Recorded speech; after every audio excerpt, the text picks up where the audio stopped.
Microsoft এক্সেলে ফলাফলের সংখ্যার আগে প্লাস অথবা মাইনাস চিহ্ন কিভাবে দেখাবে আজকে আমরা সেটাই শিখব।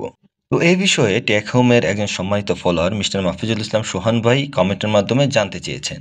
তো ভিউয়ার্স, মাইক্রোসফট এক্সেলে ফলাফলের সামনে প্লাস চিহ্ন শো করানোর জন্য আমরা ফরম্যাট সেল অপশনে যাব। তারপর আমরা কাস্টম অপশনে গিয়ে জেনারেল লেখাটি মুছে দিয়ে সেখানে আমরা double inverted comma plus double inverted comma তারপর হ্যাশ দিয়ে আমরা ওকেতে প্রেস করব। তো ডিয়ার ভিউয়ার্স, দেখতে পাচ্ছেন আমার ফলাফলের সামনে প্লাস চিহ্ন শো করছে। তবে এই ফর্মুলাটি শুধু অ্যাবসোলুট ভ্যালু অর্থাৎ নন নেগেটিভ ভ্যালুর ক্ষেত্রেই প্রযোজ্য। এখন আমরা ফলাফলের সামনে মাইনাস চিহ্ন শো করানোর জন্য আমরা সেলটিকে সিলেক্ট করে ফরম্যাট সেল অপশনে যাব।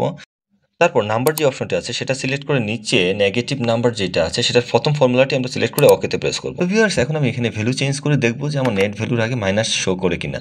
তো ভিউয়ার্স, দেখতে পাচ্ছেন এখানে মাইনাস শো করছে এবং এখানে মাইনাস শো করার অনেকগুলো ফর্মুলা আছে, চাইলে আপনারা সেগুলো ইউজ করতে পারেন।